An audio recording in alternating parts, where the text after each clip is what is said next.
Yes, yes. Oh, yeah. And it got bought out by... What we're looking at is the new extension here at the Visitor Center of the Overlook.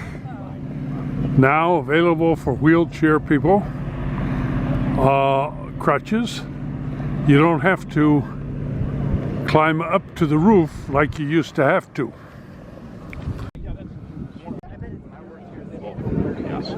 It's slower, seated naturally. Everything that's inside pictures.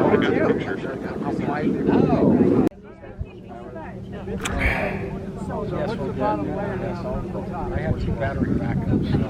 I had power. 15, 25. Cable went out. My wife went. Okay.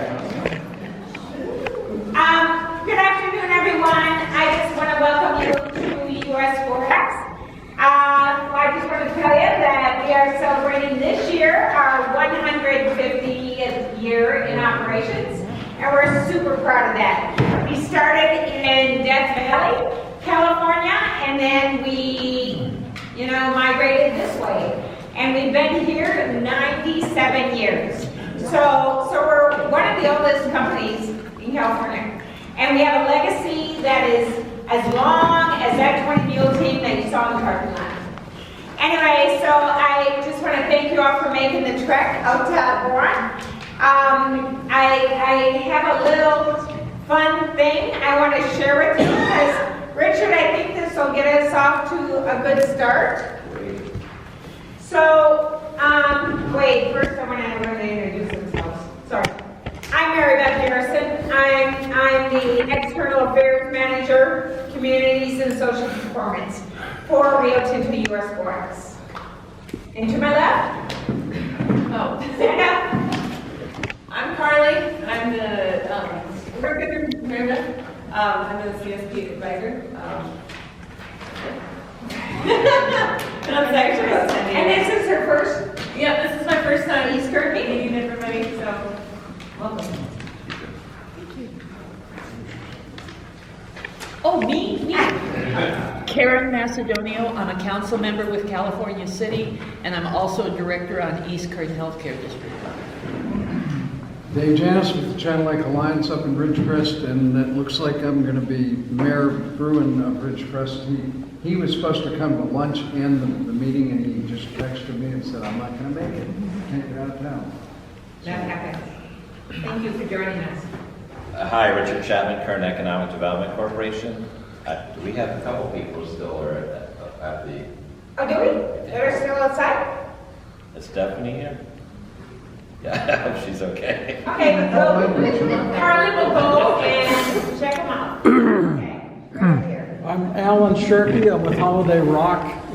We are located all over Kern County in the LA Basin. We manufacture concrete and ready-mix asphalt products. We also have quarry operations supporting that. So we're new members. I'm John Joyce for the Roseman News. Cal Rossi, Southern California Edison. Ted Hodgkinson, President Maumee Chamber of Commerce, trustee for Maumee Unified School District, secretary for Mojave Elks, docent for Red Rock Canyon, and I teach 1 day a week at the College of Ridgecrest. Nice. I'm Dave Rutland. I'm on the California City Chamber of Commerce Board. Good afternoon, Greg Garrett, Tehachapi City Manager. Good afternoon, my name is Laura Lynn Wyatt. I'm District Director for Kern County Supervisor Zach Scrivener's office and a board member for the Greater Tehachapi Economic Development Council. Hi, I'm Shelley Keller-Gage, Secretary of the Boron Chamber of Commerce, board member for the Muroc Hospital District, and Secretary of Boron Alive. Hi, I'm Pam Griffin. I'm Chief of Staff with Bart's Altadena Community Health Center. We're a federally qualified health center that has a satellite office in Cal City. We will be opening a satellite office in Boron, and we're working on licensing for a short-term residential treatment center in Boron. And I'm also on the board of Palmdale Regional Medical Center. Nice. Mary Norman, Strata Launch, Mojave, CFO. Hi, I'm Kate Swan, Myers. I'm the marketing and communications lead for Straddle Launch. Just to piggyback on Mary, we are a hypersonic flight test provider. We operate out of Mojave Air and Space Port.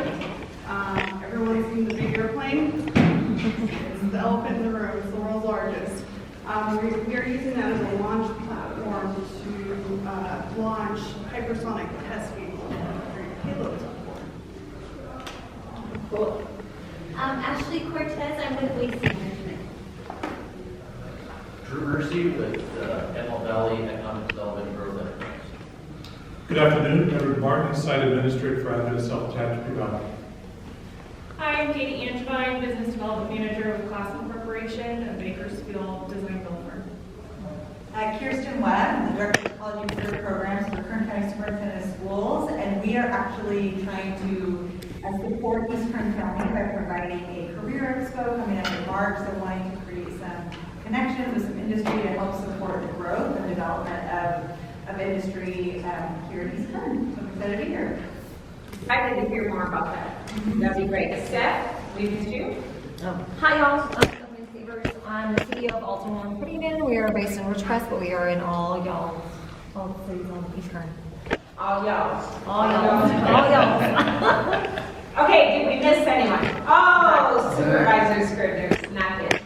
I did. Hi, everybody. Zach Scrivener, 2nd District Supervisor, County of Kern. Welcome. Nice to see all the faces, really good. I thought just we'd kick off with my little video because it'll just get us in a happy mood. One of the things that Carly and I do is work with the community of Boron to, help that community's vitality. And so one of the projects we partnered with community members and other businesses and the school district was to revitalize their swimming pool. And without any further ado, I'm going to show you the video because it's, of course, it went black. Password, no law. It's not a clear. I know. Did the TV fall asleep as well? It was a joke. Oh, I don't know. Or you did it? Oh no. How does a TV fall asleep?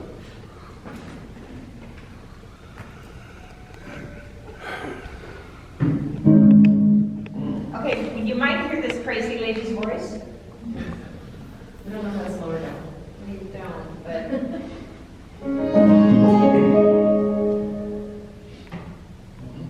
Okay, it was on. Watch that, please. I think watch just a little bit of. Oh, there she is. That's the crazy lady's voice. And here's the video. We can partner together, we can join together, we can listen to each other to find out what is the best solution, implement a plan, and then come and cut a ribbon. It's a pretty cool thing. 3, 2, 1.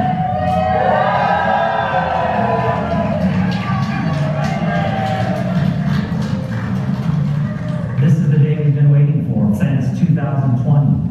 And I couldn't be more happy for the school district, for our children, for the community, for our partners in Rio Tinto. I came to this facility about 4 months ago and I saw torn up concrete.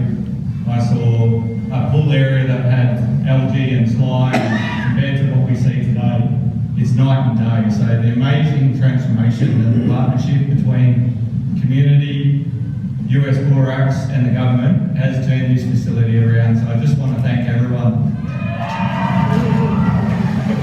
This school has not only been restored, but it has been transformed. This is one of the best examples of a public-private partnership that I've ever seen. It's huge for this town. I mean, before COVID, you would walk by on the way to the football field, you see like scraps everywhere, chunks of concrete everywhere, and now you walk by, it looks like it's from some bougie, like, rich school. It feels like it doesn't belong here, but I think it's great that we have it here. I couldn't be more happy with how it turned out. We just have a fantastic relationship with our community partners. The folks at Rio Tinto just couldn't be more helpful and helping to push along the project. The community ended up raising $65,000. We were able to match that, and then the government came along and exceeded our expectation and raised another $200,000 for this as well is an amazing outcome. The other part to it as well, I think the amount of effort that our workforce put into this project far exceeds what we actually put in money as well. Unbelievable craftsmen coming from Rio Tinto to be able to put their expertise and their time, some donating time on the weekends and after hours and on their days off to come in and work on the project. It's very apparent this community was passionate about this. Not only the sheer amount of different names on the donation list, there were so many individuals that contributed a massive amount of discretionary time to this project to make this a reality. If any one of them hadn't done it, I don't know that we'd be here where we are now. When you have a group of people that are working together trying to have a common goal to help children and help a community, this is what you get. You get an unbelievable project that is just priceless for our school district and our children. It sends a really strong signal. This is the right thing to do.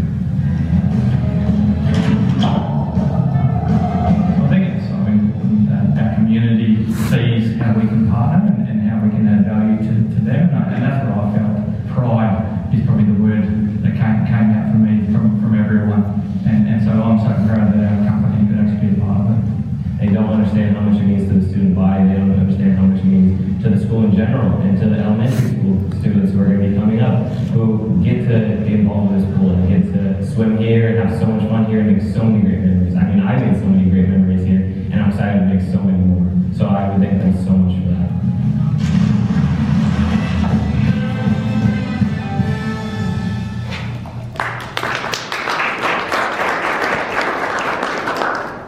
That was a really big project, but as you can tell, it was really a combination of people that gave from the beginning. The community was the first to give. They gave $5, $10, $100, and then we had business partners. Some of them are in this room. Waste Management carried off all that concrete. They carried it off without cost to the project. So those were the kinds of partnerships that we needed to have happen in order to make that happen. After that has been on social media, we've had several contacts saying, MB, can you come to our town and can you do that same thing? And I'm like, well, no, I can't do that. We have more things to do in Boron. So, but that's what a good business community partner should do. They should work with government. They should work with community. They shouldn't do it all, but they should partner and go alongside them. And I think that is so important to remember. So anyway, I wanted to start this meeting off with that. With that, I'm going to hand it over to Mr. Chapman or whoever. We have 10 Boron. Yeah, I will give another real tutorial if I can do it. Some of you may have heard that we made an announcement the other day that we are partnering with CR Minerals. Now, CR Minerals is a company that makes concrete, cement, okay? And so we have, as I said earlier, we have 100 years of mine waste out there. It just looks like hills, like it looks like, because if you think about it, so we dug a hole, we took out borates, and it's the same material that is part of our desert landscape. But it is already been mined, it's already been processed once. CR Minerals is going to come onto our site, build a processing plant, and make something called pozzolan. And pozzolan, there's our cement guy over here, is going to be it's going to be a replacement for the carbon in to make concrete, to make cement. And so they have 100 years of waste. So people ask me, are they going to be here long beyond the mine? Well, yeah, as long as we keep mining, there'll be waste. As long as there's waste, then they'll have a feedstock. And so the great thing about this is they don't have to mine. It's already been mined. And so that makes amazing sense for their economics, for our economics, and it's like a full circle. The other part that's in the middle here is that we are in the process of hopefully, fingers crossed, getting final approval to build a lithium production plant. So lithium is being extracted from the same waste stream, and then we take that and we move it through to CR Minerals, and then CR Minerals makes the pozzolan. It is an absolutely closed circuit, waste stream. So in terms of economics and in terms of environmental, it's a great story. We are very proud, and we're trying to diversify this mine site. We own 20,000 acres outside our gate, and we know that we will not be mining in perpetuity, but we know that if we think smart, there'll still be new jobs for our employees on which to go. So we right now, if I showed you the stats, 76. I don't know what that is. I don't know why that happens, you guys. I apologize. Anyway, so we know that we're not going to mine forever here. Mine life is estimated 20 to 40 years. I'll be gone, but there'll be still families that rely on this mine for an income. So our goal is to create synergistic businesses that make sense to be in this space with this zoning and can take up some of the workforce that we have. We have an amazing skilled workforce out here. We have electricians, we have millwrights, we have all kinds of skilled labor, and they would be a blessing to anyone. You saw in that video that the people gave of their time at the pool. They not only gave of their time, they gave of their skills, and they gave of their heart. They did it from here. And those guys were in the background when we cut that ribbon, and they were like, we did it. They were so proud. You saw what it looked like in advance. And I think Supervisor Scribner's words were exactly right. It was transformed. And it was a great public-private partnership. And I think going forward, Greg, when we're talking about everyone relies on government to do the job, we really need to partner to make all our communities stronger and more vital. That's what I think. So. How long did it take this project construction? The puzzles? Oh, for the pool. Well, I was called in February of 2021, and so so I met with the group. And where's Laura Lynn? So I met with the group. Laura Lynn and I both met, and we said, okay, Rio Tinto will match what you raise. Yeah. And they're like, yeah. And they all went back home. They got together. They said, we're going to call that crazy lady and tell her she's nuts. We can't raise any money. We're in Boron. So they quit the next day. So then I said, no. Let's gather together. So we gathered together again, and we said, no. Think bigger than just asking your neighbor for a donation. Think about all the kids, the 50 years that pool was in operation, who learned to swim there. And that's what they did. They used social media to reach out to people as far away as Alabama. And they got checks from Alabama. And one gentleman is doing very well in Bakersfield, and he donated $4,000 just by himself.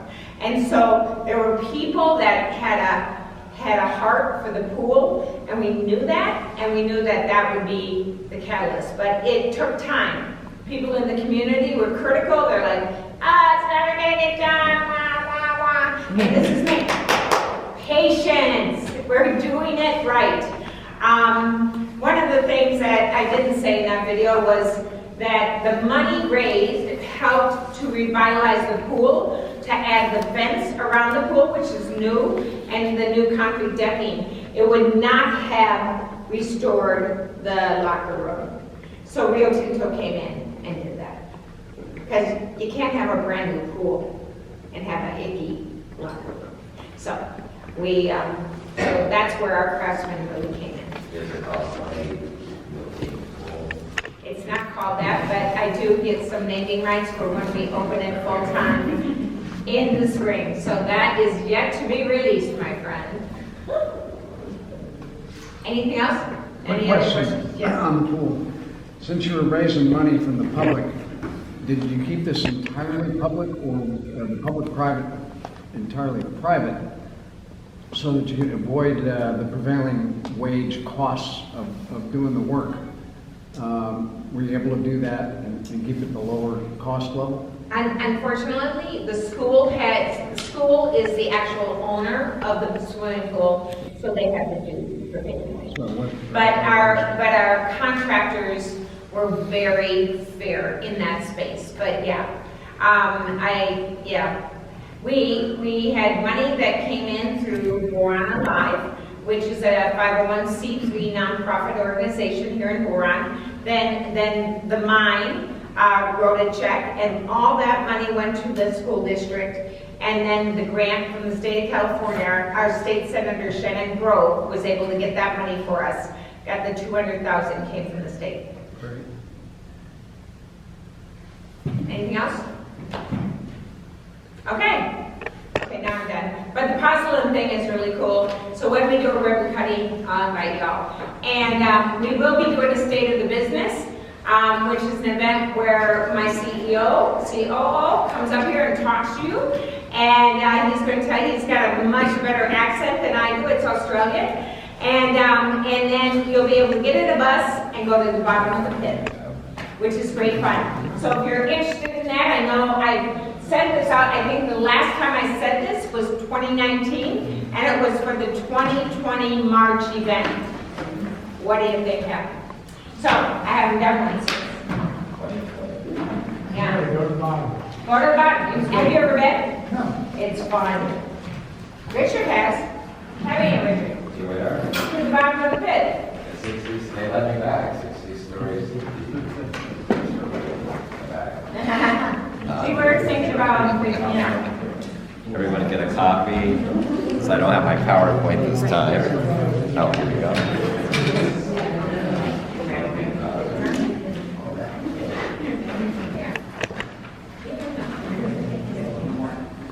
And great, and I know the Boron Chamber, any Boron Chamber announcements you'd like? Oh, no.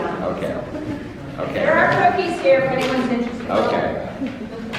Great, well, thank you. I wanted to, rather than feeding my PowerPoint, I just had handouts. And so basically, we usually show this top 10 list or things you may or may not know about Kern County. One change since last time, we're #1 now for ag in the country. I mean, you see stories that say California, it's actually the country. So we're at about $8.3 billion, and I think one of the is your last slide, okay, the last slide, the ag, or the last page? The backstage, economic impact factor. Awesome, okay, so yes, we're #1, of course, we're number 3 in terms of most diverse economy. Oh, good, let there be light. #4 in STEM jobs. And I'm going to talk about energy today because guess what? Next week's the Energy Summit. And there have been a lot of summits lately in Bakersfield. This is our summit, the Kern Development Summit, 16th annual. And we have all types of energy, right? I mean, we're the energy capital of California. And so, second page, we have our recently updated energy fact sheet. So what 70% of the state's oil, 60% of the state's renewable energy. And all, what we continue to add, continually ask. Obviously our residents understand what we're doing for energy. I mean, look at all the green electrons we're providing to the Bay Area and LA. Are we at the head seat when we're talking about future policy, energy policy in Sacramento? But again, we put forth our argument with facts. Some folks use emotion in terms of concepts like transition. What does that mean? We talk about energy evolution, right? Because it's happening in Kern County. All types of projects. We have almost $70 million of renewable energy investment. So I have, you can see the agenda, page 4, who's speaking at the summit. Laura Liovia, the county planning director, is going to be the first presenter. And so we're talking about basically the future of energy in California and obviously Kern County. But I think we all should give, look at the types of companies that are investing in Kern. They have that certainty, reliability, right? Zach Scribner and the board done an amazing job of welcoming good types of investment, right? Internet companies around the world know about Kern County. And so we have, we'll have a carbon capture presentation. We have CRC, Chevron, ERA, SoCal Gas, talking about their projects or proposed projects. Suzanne Noble with Western States Petroleum Association has a great real-time polling, asking the people, the 400 people in the room, about both oil, gas, and renewable. And it's always amazing. One of the questions says, how much oil do we import to California? And a lot of people say none or 10%. Yeah. What is it now? We're up to 70%. 70%. Right. It's grown 1,000% over the last 30 to 40 years. And then there probably should be a question, who has the strictest permitting regulations in the world? Kern County. And so these are things that we can never assume that even people that are next to us at an event know. But we have to constantly, pound on the drum, send this message, how grateful, right, the state should be for Kern County. Much like Borax, I mean, the largest mine in the world. Oh, no, in California. Okay, in California. Oh, I better change my sheet. It's in California. But how much of the world's borax comes from Rio Tinto? About 35%. Okay. So these are things that I think are really important. You'll see there'll be a lifetime polling in terms of the industries, both renewable and oil and gas. We have a presentation from Chevron, and we have an institutional investor panel. Why does Wall Street invest in energy? Why does Wall Street look at Kern County? Brookfield, renewable, just invested $4 million in CRC's projects. There's a project called Hydrastore, which is in John's hometown of Rosamond. That's $1 billion project. And Goldman Sachs invested $250 million. Again, because they know that the company has gravitas, Kern County has reliability and a degree of certainty. So our keynote is going to be David Bernhardt. I don't know, Dave, you know him? He's the former Interior Secretary under the Trump administration, also worked for Bush. And David, we've chatted with him, we've had conversations beforehand. He really understands Kern County, and not just for energy. He was the one here in February 2020 in Bakersfield when Trump signed a memorandum for water for farmers in the Central Valley. It's a federal memorandum to provide some delivery and reliability. He was the one Interior Secretary when Bureau of Indian Affairs signed off on the Tohon tribe for the land designation and basically put into play the Tohon casino and hotel. And that's going to be a $600 million project with several thousand jobs. And he understands energy independence. So we hope, Cal, you're going to be there, right? Yes, sir. Okay. And we're excited. We have over 30 sponsors, our most successful event in terms of support as well as attendance. So that'll be next week. John, are you coming to that? I got to check my schedule. I'm not sure. Okay, we're sold out, but you're media, right? But not for the media. You're going to let the media in. Your KGov will be filming it, so you might not even have to use your camera for 4 hours. Will KCAL let us use the footage? We'll put you in touch with the right people. Okay. Anyway, and then finally, our ag sheet. Again, we're #1 Now, yes, the question is, which I think about, is that we have $8 billion production. Water is not inexpensive. So how much money is spent on water to create that type of production? So those are things that we have to keep, understand in terms of the cost of production in California. But we have the ingenuity, right, in Kern County. And you can see one fact about production generates farm production has generated 60% more gross state product in 2014 than in 1980, even though water use is 15% less. So again, the technology, the brain power is here, and hopefully we are allowed to keep raising the bar and setting the pace for the rest of the state. So let's see. Anyone wants any of these facts? It's on kernedc.com. All these fact sheets. We have. Let's see. District 1. Joe here. Okay. District 2. Zach Scrivener.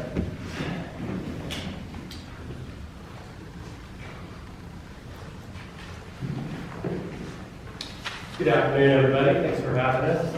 I guess I'll go ahead and try to cover county stuff for both Joe and I. I think some of the biggest news, obviously, we've had would be what's going on with the election. We were hoping we were going to get an update on the ballots today, but we've been told by Mary Bedard that it's not going to be today, it's going to be tomorrow. And that tomorrow is a holiday, but they'll be working Friday and Saturday counting ballots. We're told there's somewhere in the neighborhood of 100 to 150,000 ballots left, and they're going to try and get about 40,000 of those counted for tomorrow's update. There's several close races. One of the ones that is of particular interest to those of us at the County of Kern is the outcome of Measure K, that is the sales tax.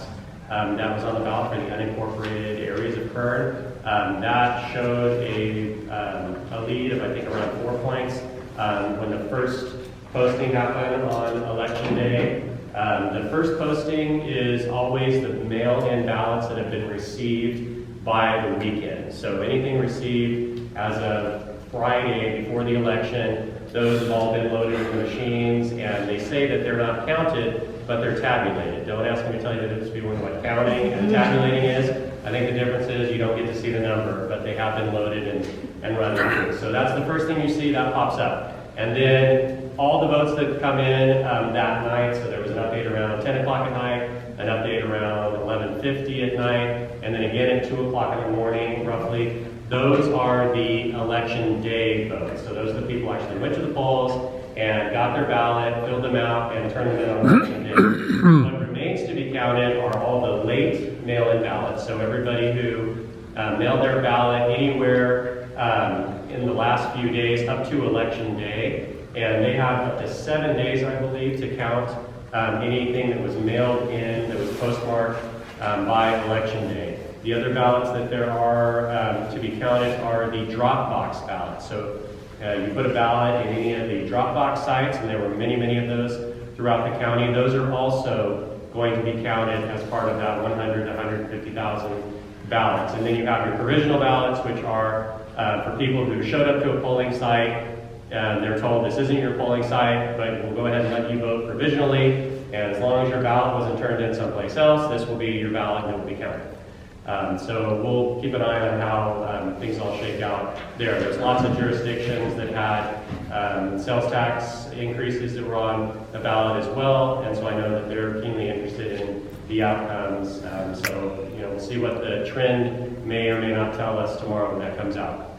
One other thing I wanted to touch on for sure is the California Forwards Economic Summit that occurred, I think that was on the 27th and 28th of October. And so this is a nonprofit organization, and they do an economic summit somewhere in California each and every year. So this year, Bakersfield was chosen as the site. I had an opportunity to speak at that summit. Essentially, what I did was I talked about the fact that Kern County has been a leader when it comes to meeting the state's renewable energy goals. We produce over 60% of the renewable energy in the state, and we are poised to be part of the solution when it comes to the carbon capture and sequestration. We see that as an economic development benefit for Kern County, which is essentially pulling carbon out of the atmosphere and storing it. Or there's even some proposals that may be able to use it as some kind of a product. You could use it to go into what they call green cement, so that's utilized in the production of that construction material. But the crux, basically, of what I said was that despite the fact that Kern has done all this to help the state reach its climate goals, the state continues to punish us, and they punish us with the solar tax exclusion, which allows for solar companies not to pay property tax. We do have a local solution for that, which we call our cumulative impact charge. But every other county in the state that has solar, they are also not reaping the benefits of property tax. The exception would be if they're doing battery storage. Fortunately, most of the projects that are coming forward are doing battery storage, and so that is something that we are able to assess for property tax. For instance, the site here, Aretino, in Boron, because they did battery storage, we're looking at about $2 million a year in property tax from that one with the battery storage. The rest of the generation is not taxable. We have fought to get that law changed. We did see a small legislative victory in that the rule is going to be phased out, and it wasn't extended, which the industry was trying to get to happen. The author of the bill had to accept sort of a legislative loss, I would say, on that. I don't know if he won or not, but he was going from the legislature and running for the Board of Supervisors down in Los Angeles. But regardless, I foresee in the future eventually an end to that solar tax exclusion, because I think most people realize that this is no longer a new industry that needs that kind of help.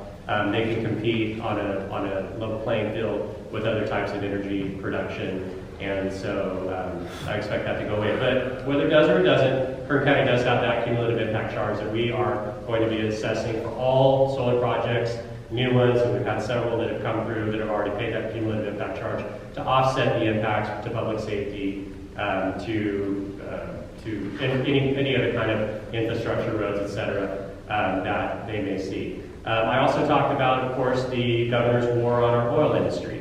The impacts of that to Kern County are severe. You've heard me talk about it a ton of times, but just so you remember the numbers, it's about $200 million a year in local property taxes that the oil and gas industry pays. About $108 million of that goes to our schools. $80 million goes to the county of Kern specifically for us to conduct our local government, sheriff, fire, parks, libraries, etc. And another $12 million goes to special districts around the county.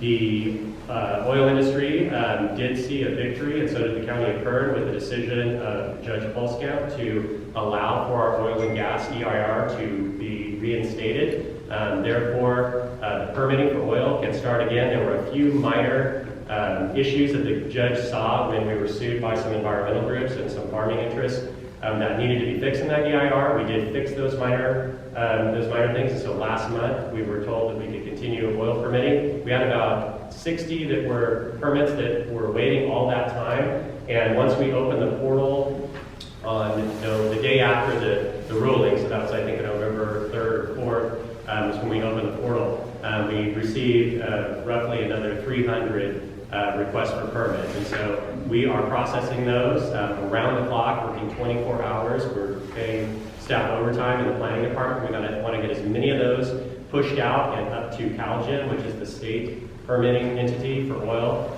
before the next appeal probably comes from these environmental groups to challenge the ruling of Judge Polskamp on the local Superior Court level and going to the appellate court level. So we'll have to watch and see what happens there. Something interesting out of that California Forward Economic Summit that really piqued our interest in Kern was that the governor made a surprise visit on Friday. And one of the things that he said in his remarks was that Kern County shouldn't worry about the fact that we want to shut down your oil industry and we want no more oil permitting by 2045 and no more gasoline cars, everything else that he's talking about, because we are backfilling Kern County's general fund. Which was a surprise to us. Of course, it was a lie. There's no plan plans for the state to backfill our general fund. What he may have been referring to is some fund that you can apply for grants to do economic diversification, which obviously we're already doing on our own, and there's tons of strings attached, we fear, to what we need in Kern for the state to leave us alone. If the state would just leave us alone, Kern County would be doing great, because we've seen increases in our property taxes when it comes to residential, commercial, even ag with the water restrictions that we're seeing. All those various property tax indicators are all up, except for oil and gas. Oil and gas is down by about 67% roughly since 2014. That's all because of state actions against us. Very little of that is market driven. Obviously, the price of oil is up. If it wasn't for the state, we would be seeing a lot of production occurring in Kern County, and we would be reaping the jobs and the revenues from that. So if the state would just get off our backs, Kern County would be doing wonderfully. And that's what caused us to have to consider putting the sales tax on the ballot, which we did, which will help us by replacing about $54 million in revenue that we're losing out on because of A, the state's war on oil, and B, that solar tax exclusion that we figure up to this point has cost us about $120 million. So that's all I have to share for you today. So there is some good news, obviously, with the reissuing of the permits. We'll see how that transpires in the court. So happy to answer any questions of anybody. Richard. So a couple of quiet ones. Oil and gas industry is about $9 billion a year impact for our economy. So the governor, it looks like these pots of money that are talked about are maybe $100 million a year, a couple of. Exactly, yeah. So that, yeah, there's that disparity. And then also, does the governor address the demand issue, or as you always say, the demand has not decreased for oil and gas? Yeah, I think the governor ignores the demand issue, other than calling for the elimination of all new gas or diesel powered car sales in, what is it, 2035, I think is what he was saying. And so that would be one area where, yeah, okay, they're addressing the demand. But the fact of the matter is, as you said, demand has not gone down, it's only gone up. And the alternative to producing oil in Kern County, which is the cleanest and safest in the entire world, is to import more oil from Ecuador, which is controlled by communist China, or Saudi Arabia, which obviously has no environmental protections like we do, and terrible human rights records. And so, the governor talks about climate change, and so, but his answer is to get oil from countries that have no restrictions when it comes to environmental protections, and also from countries that don't like us and have terrible human rights records. And so it's hypocrisy all the way, and it's frustrating, but I have concluded that it is useless to try and reason with the governor when it comes to his policies on oil and gas. This is all political for him. He is just trying to play to a radical part of his political base. He wants to run for president. That's his plan.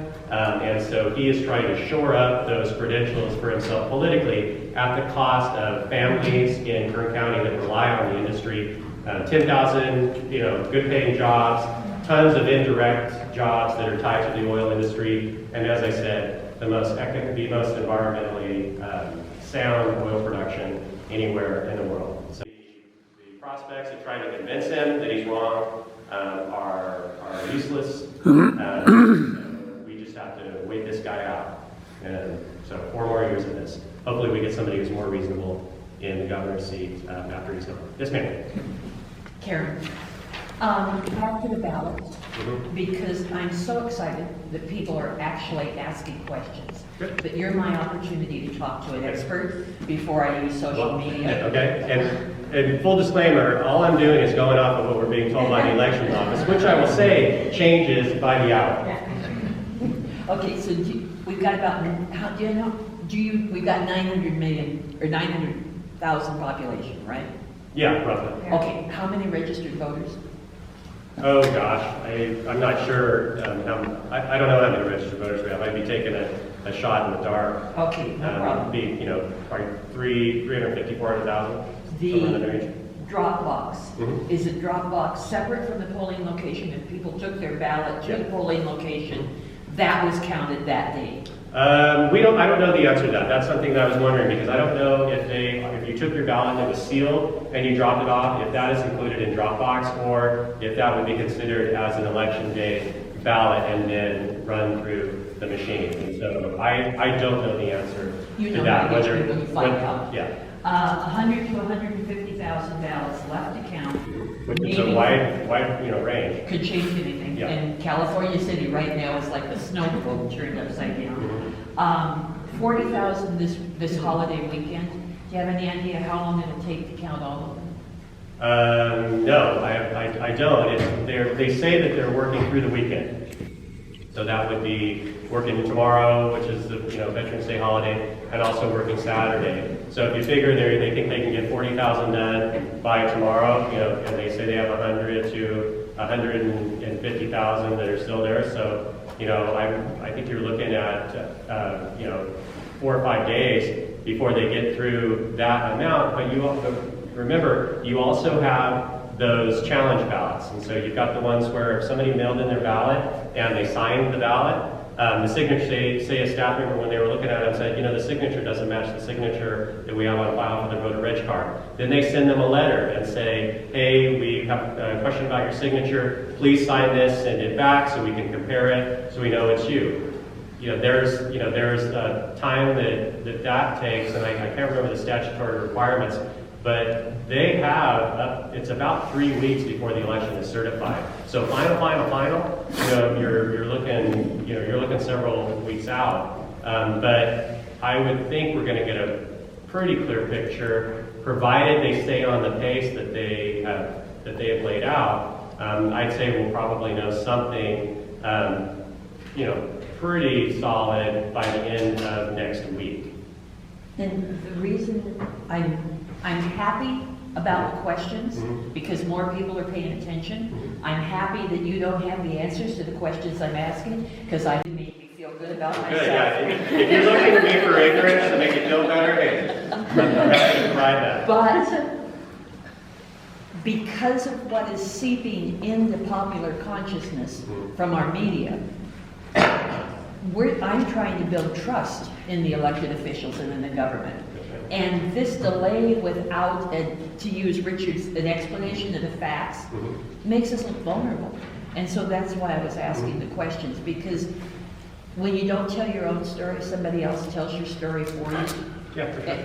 And you don't want to try and call this the county clerk during the election season. It doesn't work very well. Yeah, and we're getting information as we can, out to folks that are asking. But truly, it's the elections office. It's a separately elected office by the people, just like the DA, the sheriff, the auditor, controller is separately elected. So that would include the assessor, et cetera. And so the board of supervisors, we provide them a budget. And if they have needs, they come and say, well, we need more staff, or we need this, we need that. And we evaluate that and try and provide it. But as far as the accountability, Merit Guard's accountable to all of you individually as individual voters. And so we as board members, we can ask questions, we can try to get information, but the timelines, if you're frustrated, we get frustrated as well. But I do understand that things are a little different these days as far as all the mail ballots. That didn't used to happen. You had people who had to request to get an absentee ballot. Now everyone gets it, with COVID. And so if someone waited, until election day to drop their ballot in the mail, they've got a week, to receive and count those. So that is going to push the timelines out. It's no longer election day, it's election month.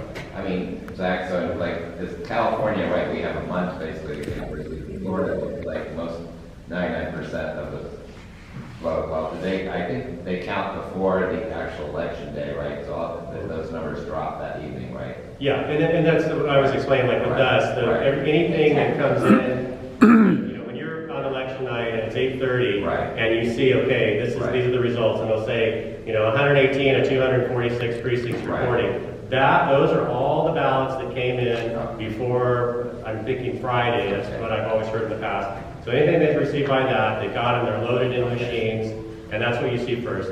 And then the stuff, the updates that you see throughout the night, and we saw 3 updates throughout the night, those are all people who voted at the polls. But we're a big 8,200 square foot county, and so or square mile county, and so you have, the ballots that were coming in from Ridgecrest, those all have to be brought in. then those have to be counted. So oftentimes you're watching and you're seeing, okay, these first votes that were posted, the polls close at 8, these first votes are probably Bakersfield Metro.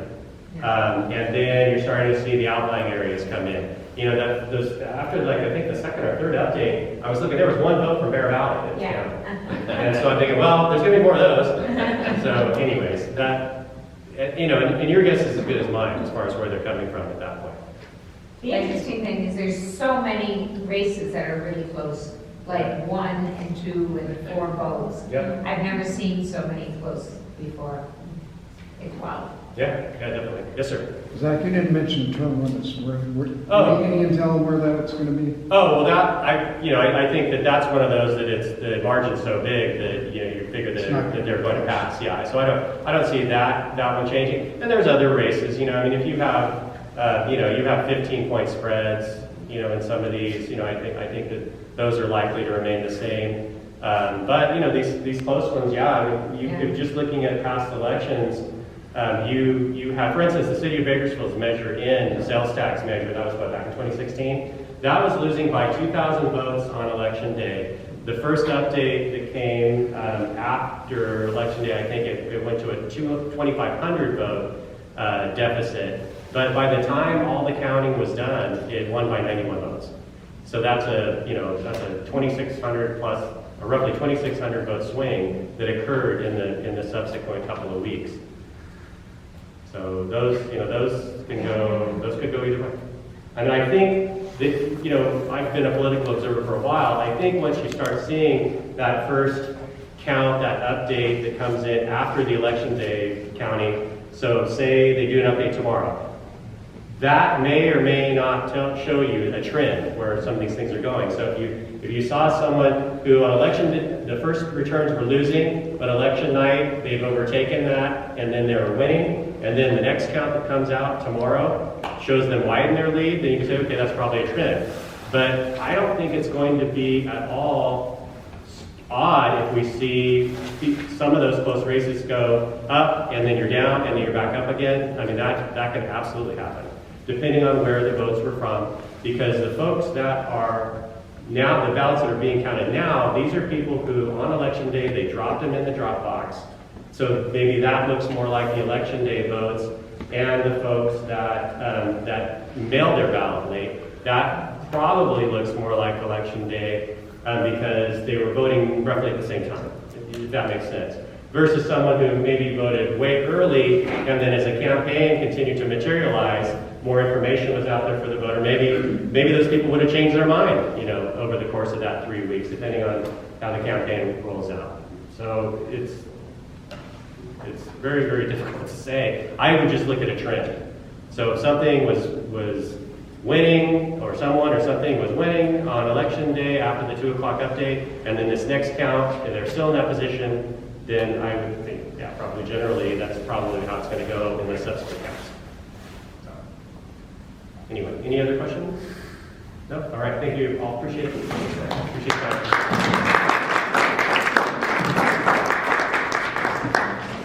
Actually, Drew of AVH, Drew, I skipped over you, so did you have a report under the economic development update? I'll be fairly brief. We are in the planning process for our Spring Business Summit. We're getting back on track this year. I know some of you were there this past May. We had that at the Antelope Valley Fairgrounds. We're going to have that again, although we're going to be back on our regular pre-COVID schedule of late February. The date for that is going to be February 24th for the Spring Business Summit. We're in the process of narrowing down our keynote speaker. Hope to be able to announce that in a month or so. That we have our holiday breakfast coming up December 13th. That's going to be at the Atlantic Center in Lancaster. And we have reinstituted our quarterly luncheons in person. And so the holiday breakfast will count as that one. That one's a little less business focused being the holiday. And then in March, we'll be resuming our quarterly luncheons. In addition, in terms of our economic development activity, we're seeing a lot of interest coming up from the LA Basin area and even the Inland Empire companies that are looking for large space for either light manufacturing or distribution. I think with the great news of the inland port, it's given brought a lot of interest. And so for us at Ekedc, we want to do anything we can to support that project and what that's going to bring in terms of that. The companies that have been approaching us and that we've connected with, their big thing is they're looking for large space, 100, we've had inquiries for anywhere from 100,000 square feet to 300,000 square feet, but they want it now. They're bursting at the seams, their leases are coming up, and the prices in the more expensive parts of Southern California just go through the roof. So I think there's going to be a lot of great opportunity for North LA County and East Kern in that regard. With that, we're going through some internal changes at Ekedc. In our growth, we've got some more stable, long-term funding that's allowing us to hire some new people over the next couple of years. The first is going to come hopefully in the next month or so. We're going to be posting a new position for project manager. Currently, I'm the only full-time position there. We have 2 part-time administrative support staff and 2 part-time paid interns. So our goal really is to grow internally with our staff resources to be able to better serve. Happy to answer any questions. Otherwise, thank you very much.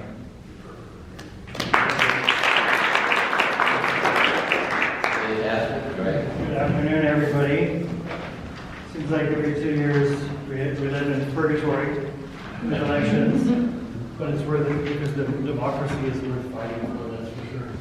So at Tehachapi, we try to keep our eye on the prize, and that is to continue to provide the highest quality of life for our citizens, knowing that we are supporting all of you, whether it's Rio Tinto, China Lake, Edwards, Mojave Space Support, whatever. We try very hard to keep in our lane and understand who we are and what we can do to help you, support for all of you to be healthy and for the city of Tehachapi to be healthy.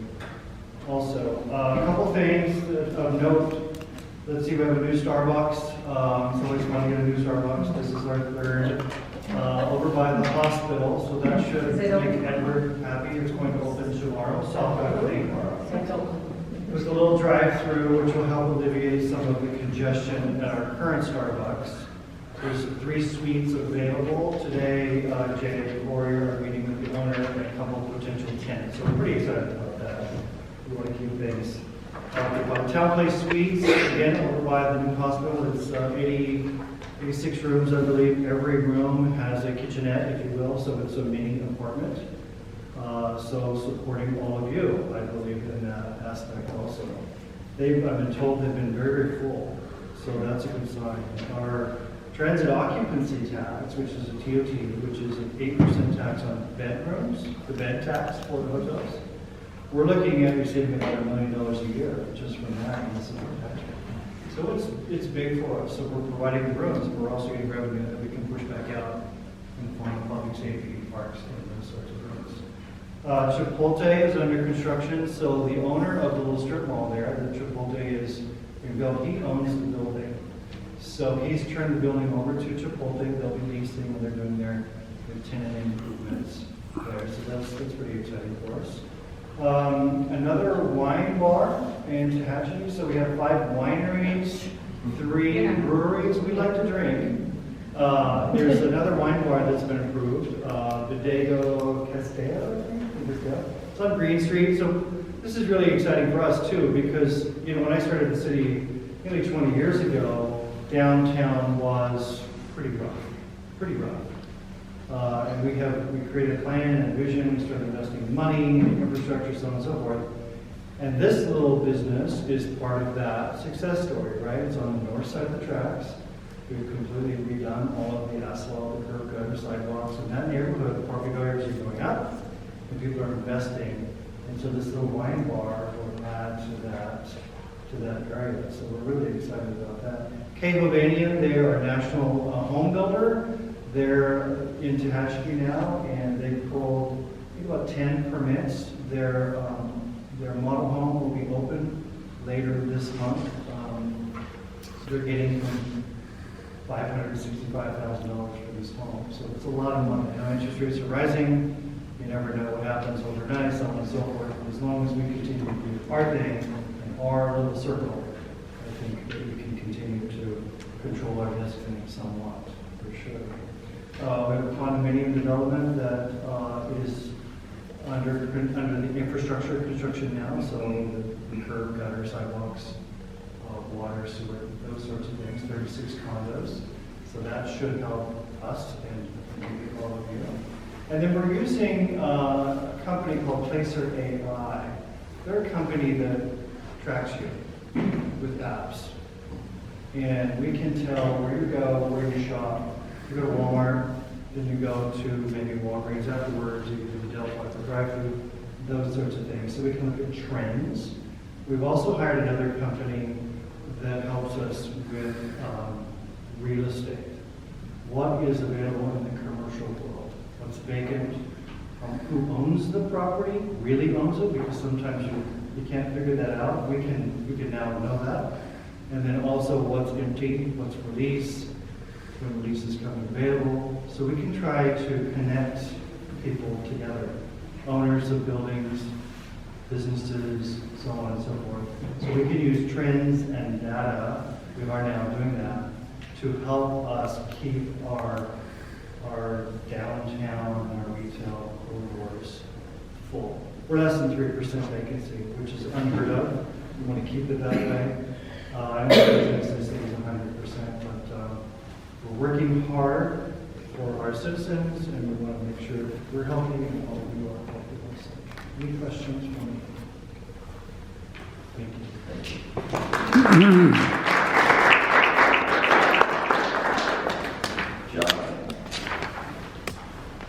Yes, could I impose on you again? Thank you. You do such a great job. Thank you. Oh, no, I'm not sure about filming, but.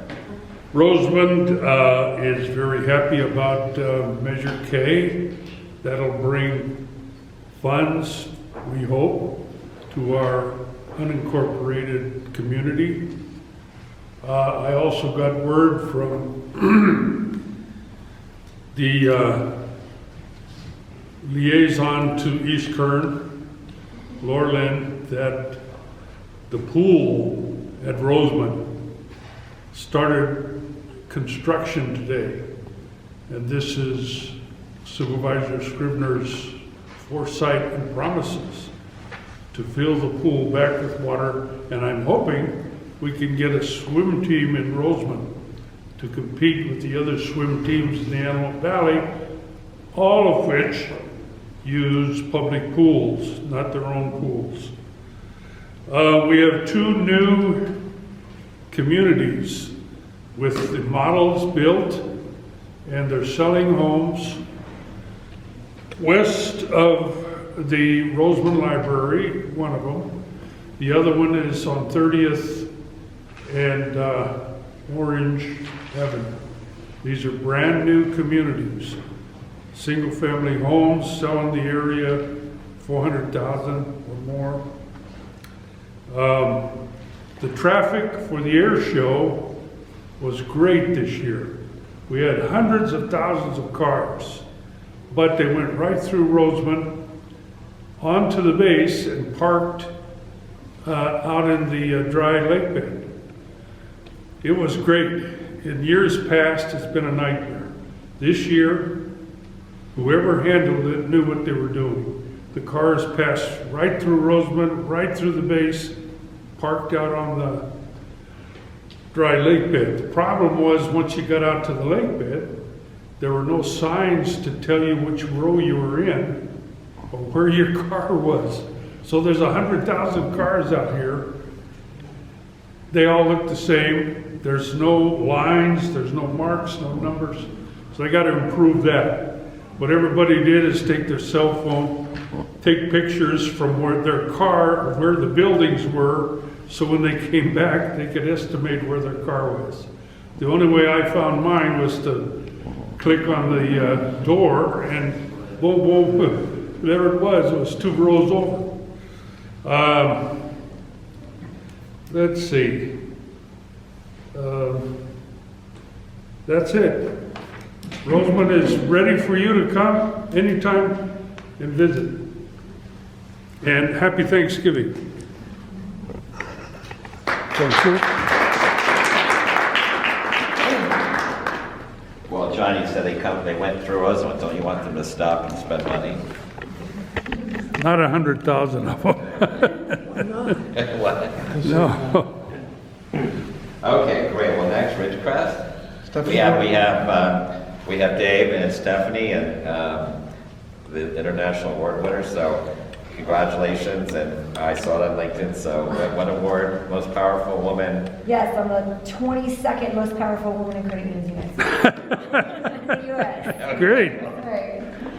But I'll talk about something different then. No, not that. I'll just say that I hope y'all can come to Ridgecrest. We're sponsoring the economic, our economic conference. It's going to be just February 23rd, it's a Thursday. So if y'all are going to come to that would be awesome. We'd love to have y'all. I will say this, like Alta One, we're doing our annual meeting on March 11th, and we'd love to have y'all. But more importantly, y'all, I'm looking for board members. So if any of y'all are interested or know somebody that would be interested in being on the board of Alta One, you can go on our website and fill out an application. Most of our board members, I love Ridgecrest. Most of our board members are in Ridgecrest right now, and that's awesome. But we have 13 branches in lots of cities. So I'd like to get some people from some of the other cities to be represented on the board of directors. So if you are interested in that, I think the applications close like on the 21st or so. So you can go on our website and fill that out. We are really truly looking for board members. So please. Board elections will be on that March 11th. So please, if y'all know somebody, I'd love to have it. We're in your city. We want to get more involved in your cities. So that's all I have to say about that. That's all I have to say. What is the board criteria in terms of? You have to be a member, y'all. Come now. I'd be glad to become a member if we could get an Alta One. Hey, look, you gotta be a member, and then you get on my board, and then you're my boss, and then you just tell me. And it has to happen. Now we're talking. You know what I'm saying? There we go. Yeah, I'm looking for a boss. I need 3 bosses. I'm looking for 3 bosses. Y'all want to come be my boss? I'm great to work with. Come on. So anyway, so there's that. I did want to give a shout out for that because we're not for profit, right? We're community chartered. So, and that's awesome. But historically, a lot of our, we were started in China Lake and Ridgecrest. That's great. And it's not that but we have expanded. And so I'd like to make sure that we're getting equal representation. I mean, that's why I go around to all of our cities to make sure that I get involved in all of them. But I would like to also have some leadership and voice, right? From all. Well, come on, that's all right. Great, Dave. I'm going to stay seated. Some of you know, some of you don't. I had a major stroke 30 days ago, so I'm still recovering. I'm limping along. Again, thanks. Our mayor, Eric Bruin, wanted to be here, but unfortunately things snowballed on him today. And he is one of the ones that's up for election, and that's part of the issue too. We've got the election obviously in town is very important to us because we have a Measure P that, like Measure K, it's the same thing. It's 1% of the tax base, the tax assessment, but we're an incorporated city, and that's obviously very important to us. We were near bankruptcy 5 years ago. We were number 80. We were in the bottom 15 probability to, actually top 15 of the probability to go bankrupt, according to the LA Times, about 5 years ago. And we are the opposite end of the spectrum now. But again, we don't, as China Lake is 66% of the employees in town and 80% of the economics and provides no property tax revenues, our general fund is underfunded. And it's been critical to us to get that, and we really need this for police, fire, with Kern County realigning how they're going to do fire. Most of our communities are paying more than we did, and the police departments are challenged overall. And in our case, the pool.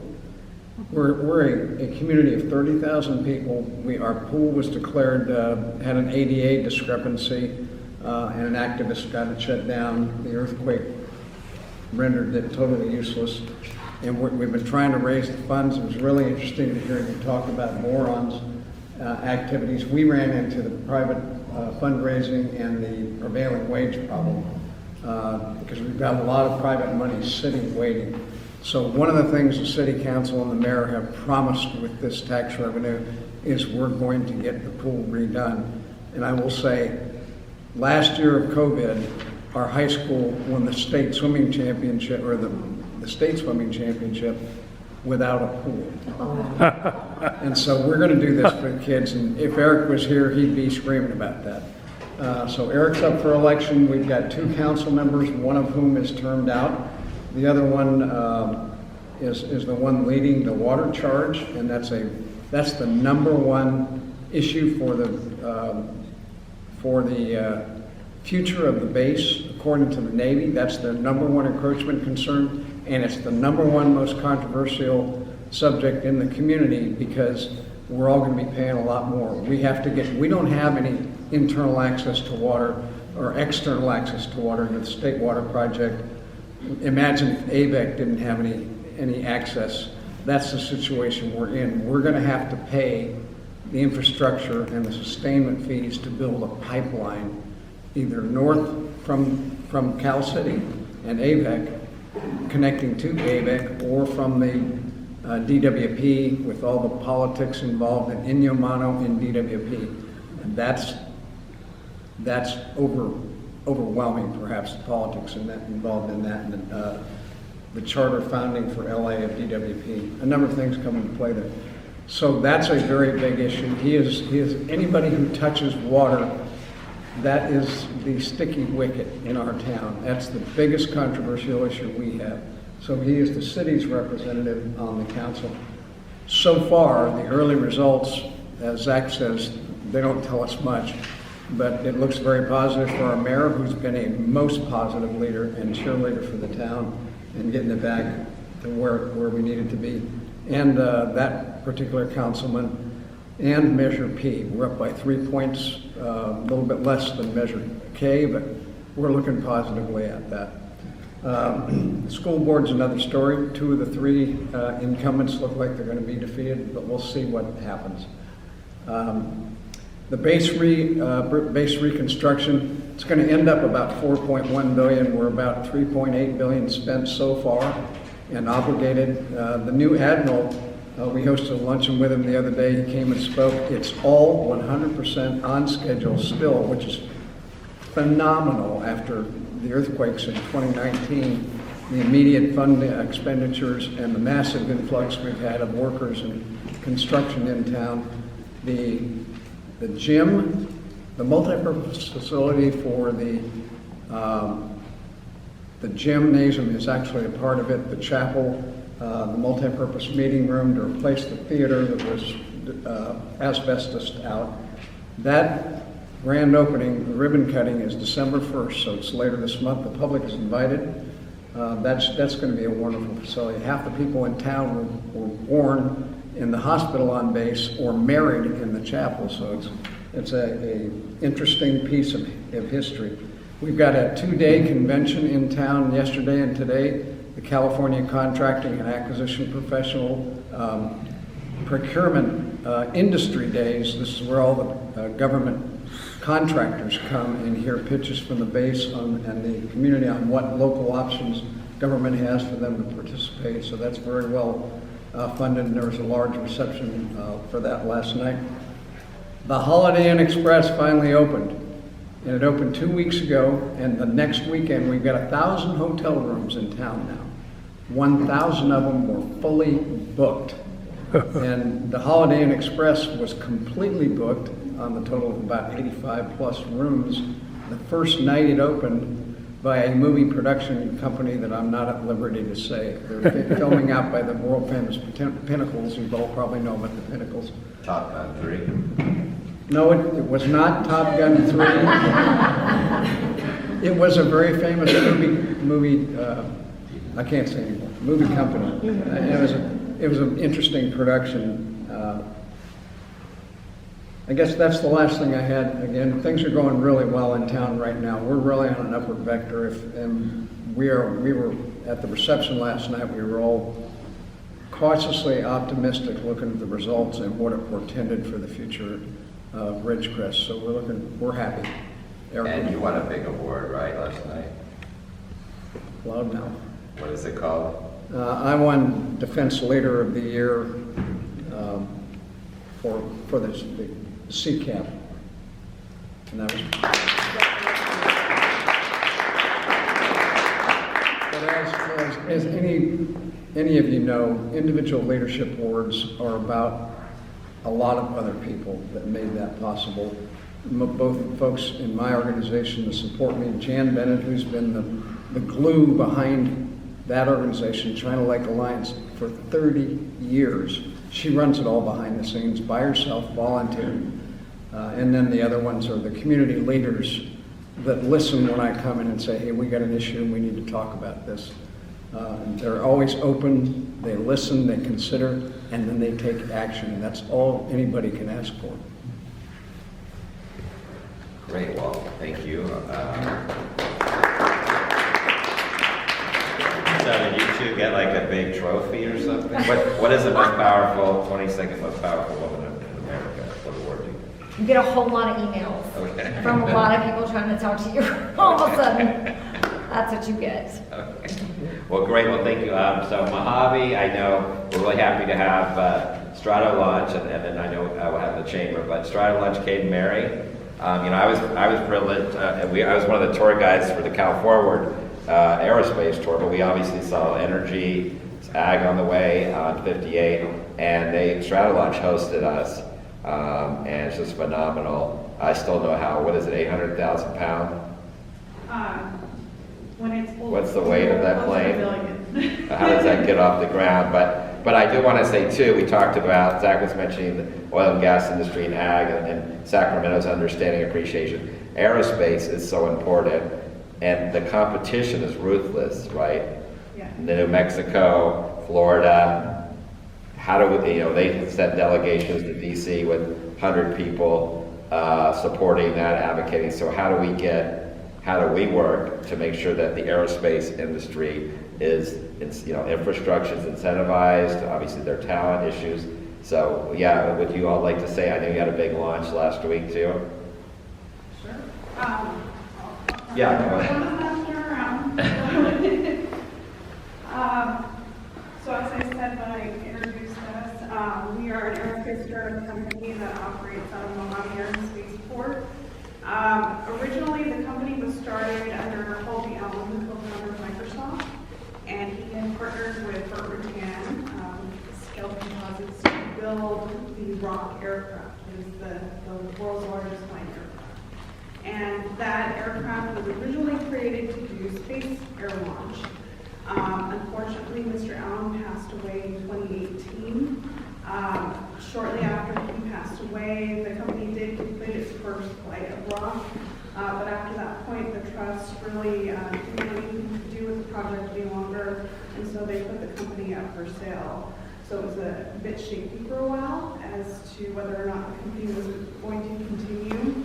We were fortunately purchased by a private equity group called Cerberus Capital Management. And Cerberus has a wide portfolio but has a lot of defense projects under its portfolio, and saw a niche need for hypersonics testing in the United States.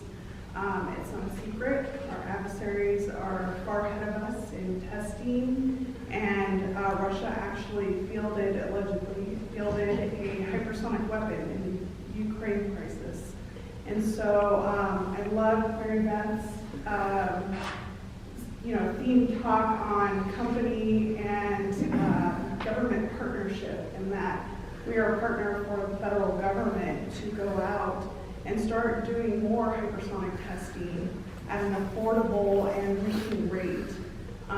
Similar to the X-15 project, we're doing something similar with an autonomous vehicle.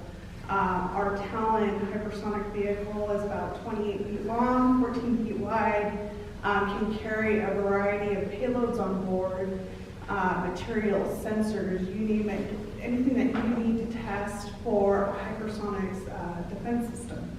And so what we're doing, like I said, is partnering with government, making that service and testing cadence just streamlined so that we can start doing, instead of hypersonic flights, let's say once a quarter, we can start doing them weekly. So where we're at on our timeline for the company, we haven't flown hypersonic yet. But what we're doing, we have our first separation test vehicle, which Richard mentioned we flew last week on the aircraft for the first time. So that is integrated with the center wing of the aircraft. There's a pylon system on board. It drops the vehicle, and then theoretically it will fly off into the distance at speeds of Mach 5 plus. So right now the separation test vehicle is ensuring that we can safely and cleanly drop a vehicle before we're firing a rocket off. And so that test is going to take place by the end of this year. We're going to be flying out over Vandenberg's range over the Pacific Ocean. And then our first hypersonic flight will be end of Q1 next year. And so that flight will be expendable. The vehicle will not have landing gear on board, but the next iteration of the vehicle will have landing gear on board. And that will then enable a reusable solution like the X-15 for us to be able to go do these tests. So very exciting. We're looking to onboard these services for the government by next year and next year. And so, like I said, it's just a great partnership between private industry and government. Does anyone have any questions on there about that? We have extended capability to launch other vehicles off of it. We used to have some competition for that mission out of the guys from Cecil Field, Florida, I think, that claimed they were going to get to orbit before you were back then. I lost track of that. I just was curious if there was still that niche, that hole needed to be filled. There definitely is a need there. Virgin Orbit is also committee launched that way. I think you're going to see a lot more air launch solutions in the future because launch pad space is scarce, and being able to launch anywhere you want, meaning the weather is good, is a new capability for both space and within orbit. And it's a great savings of money to get that altitude away from 30,000, 40,000 feet away from the Earth's surface. Saves a lot of weight and fuels, et cetera, to do a vertical launch versus doing it horizontal. Exactly. Okay. So, we as a startup company, we're new kids on the block. This is our first time at this Economic Alliance meeting. Obviously being located in Mojave, we've got some challenges that we need help in overcoming. So that's kind of our point in being here today, is to hear more from you, hear how we can partner with you, and really appreciate the time to be here. Any other questions? Other things. We were at the Mojave Air and Spaceport. At that point, I learned that Florida was more vertical launch and California is more horizontal. You just use the word vertical and horizontal. Is the straddle launch literally change it to a vertical launch? Because No, it's a horizontal launch. It will drop off the vehicle and then fire off. So it's actually a third method. We have vertical, horizontal, and Air launch. No, air that- launch. that is a horizontal. Horizontal is you fly it up altitude and then launch from there. Okay. For one thing. I don't know. These are new languages for me. I'm learning the same words have different meanings. Are you connected to, who's the new interim manager at Mojave? Tim Reed. Yeah, Tim, there's a group of folks that work with McCarthy's office every other Friday called Sierra Aerospace Technologies. And he and Johannes Lockstag are on that panel, and that's something you guys should be aware of and coordinating with them on, because we have these same discussions.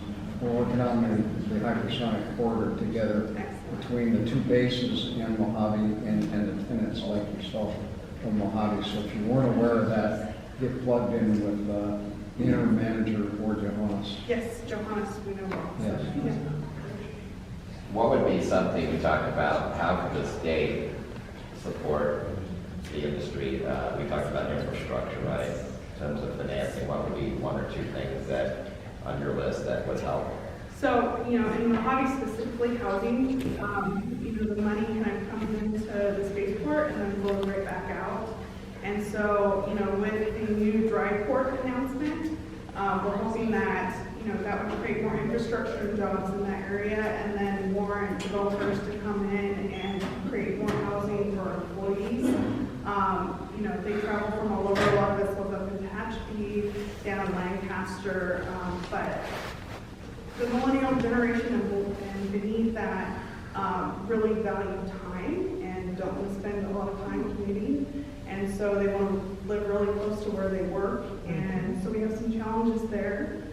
Mary, you can speak more to the economic side, but regulation, I would also say is a challenge for us. Yeah, no, you're covering it. It's the technical side, as you said, the millennials bringing folks into Mojave in some of the areas. It's not as sexy as it might be in Los Angeles, but it's affordable. So it brings in families. So we just need some housing to be able to encourage them to come in, and certainly working with the universities and stuff in the local colleges is helpful too.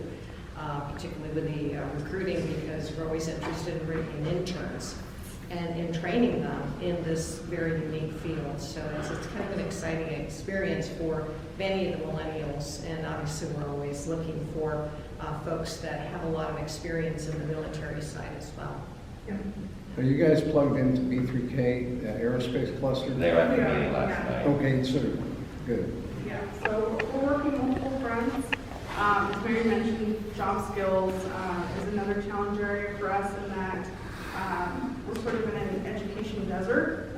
We don't have any major schools besides Bakersfield, Cal State Bakersfield in the area, and so we're relying on a lot of the community colleges to come up with those skill sets for compositing, electrical engineering, you name it.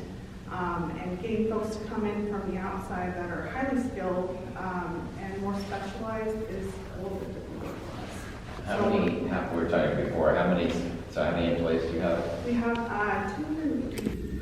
And how many, right as of today, how many openings? About 20. Okay. And so another, I would say, accomplishment that we're going through right now is we now have government contracts coming in the door. But now we face the challenge of fulfilling those contracts. And so definitely in a hiring surge right now for some of the programs we have coming up. And so again, getting that engineering talent in the door is just, it's difficult. And especially when we've got openings of at least, we're expecting another almost 50 of the engineering types to bring in and composite personnel. So it's quite a big surge, so we're always looking for talent. Yeah, that's kind of the number one thing in Eastern Kern for aerospace. It is nationwide, but China Lake is hiring 800 people this year. And so where do you get those folks from? Yeah, well, you have to target your recruiting. We don't get them from major metropolitan areas. Yep. And for us, major players like Lockheed Martin and Northrop that are sucking up a lot of the oxygen down in Antelope Valley, it's hard for us to compete with that sometimes. And so we definitely want to reach out in Kern County, let folks know we're hiring, and work with the local community colleges to build those job skill sets that we need. We've been working, another group that's working with us every other Friday is Cal State Bakersfield, CSUB, working to develop an engineering program. We've got internships going on at Edwards, AFRL on Edwards, I think NASA and China Lake, starting next year. So that's one of the things we're trying to, we don't have an engineering curriculum institution that we can tie to. We're the major spot in the country doing this work that doesn't have a university level engineering degree program. Most areas have public and private. Yes, and we've got none of them. Advanced degrees. Yeah. That was one of the things that stood in the way, for example, of the trisonic wind tunnel that we were trying to move from Calspan to Mojave. Right. And still is. It's a part of the hurdles that it's one of the things we're missing. We've got all these jobs and demand for jobs. We don't have all the pipeline yet. And that's the same for us too. So we don't just hire people that have a shovel, operate a shovel, or operate a haul truck. We have scientists, we have engineers, we have a lot of highly educated people that we need to work our site and our processes, and we have the same challenge. And workforce development is one of my priorities in the coming year. So if we can partner, because some of the same skill sets, probably, we need electricians, while the job might be slightly different, some of the skill sets are the same.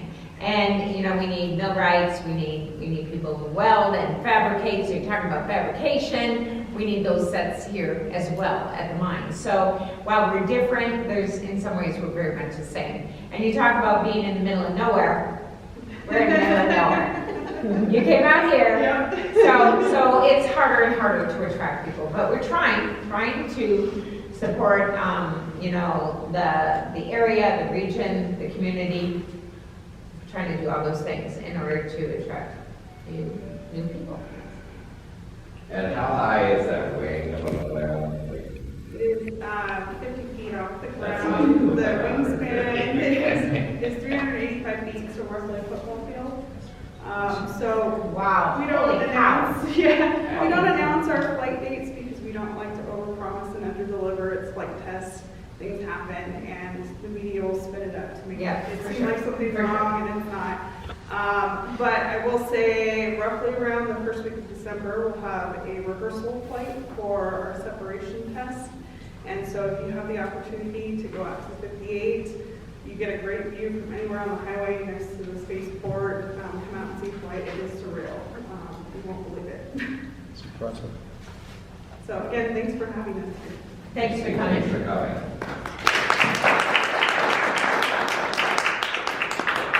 Great, okay, we also have the chamber. Yes. First of all, I just asked Stratolaunch a question. Have you talked to Jack Daniels? Jack Daniels. We haven't. We haven't talked with Jack. Jack Daniels is, he owns some property, and he's been trying to communicate with 48, businesses, around Mojave. Yeah, he's been talking to Richard and I quite a bit. Okay, so I just wondered about that.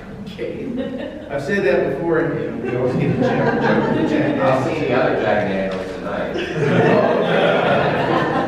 How about Jim Beam? In Mojave, I wouldn't have had as much to talk about for about 4 or 5 months ago, but with the announcement of the inland port, that's been quite exciting.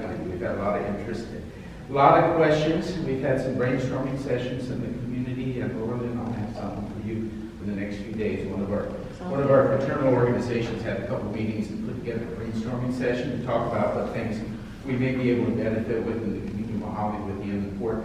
But talking to Greg earlier and a number of other people, there's a lot of questions we have in the inland port, but that's going to do with the traffic, truck traffic, road conditions, all sorts of things. So, but it is exciting because we're thinking, number one, about what it's going to help us with our community, jobs, businesses. It's something really to look forward to. I know BNSF is doing something out in Barstow, expanding theirs. Craig, what did you say, Wasco was that? Inland port? Well, from Bakersfield all the way out to Scotland. Yeah. Okay. Several. So there's a lot of interest in expanding the capabilities of transmitting all our goods across the country. And this is the one. I wanted to say also we did get our first Starbucks too. We found one in Mojave. And we're quite excited about the taxes. We're excited about We're Measure K passing. We're hoping that we've been talking about needing some extra officers in our communities around here. Hopefully that will take place. We'll be able to see that come into fruition with new officers. And also, we've seen, of course, the last number of years, a lot of solar activity all over the northern desert in the Antelope Valley. And what Zach had said earlier about hopefully getting some tax money from that, especially for part of California City, Mojave Unified School District. It'd be nice to get some additional taxes come in to help our educational system with solar. I think it's about it. Just- Well, and you, obviously, I know Laura, we've been chatting about banks, we had a couple of banks. Yeah. I'm gonna talk to her about that later. So you have obviously an 8,000 square foot building, but any bank that would go in there probably would only need 1,000. Yeah, Mission Bank still owns that property, that's what I understand recently. And I assume the reason they got out of the business is the overhead in a building like that is just enormous. And with the way things are going in the banking industry now, it wouldn't be profitable for one person, or one group to go in there. So it'd have to be, if that is used, you'd have to bring in a bunch of little small businesses or something in there. I don't know how that would work. What about the donut stock in it? That is, oh, yes, it's there. And if you need his number, I've got his number right there. The owner of that property, he had a little trouble. That was one of our disappointing things, small business in Mojave. We lost tokens. It was a great place to be at for about 10, 11 years. And because of the effects of COVID, the business changed, and the amount of business he got, also some requirements from county fire as far as the systems he needed for his cooking establishment. That changed quite a bit. That was going to be an additional $20,000 in cost. He just had to shut the doors. So it was a tough business decision for him, but there were a lot of things that negatively affected that business. So, Great, thank you. That's about all I have. Okay, you signed the sign sheet though, yeah? Yes, I did. Okay, I don't think anyone here from Kern River Valley or wants to do the report for Kern River Valley? Okay, we have California City, I know. Karen? I'm here. I'm gonna come to the front. I'm wearing my desert chic working clothes, and I'm a unique animal this year.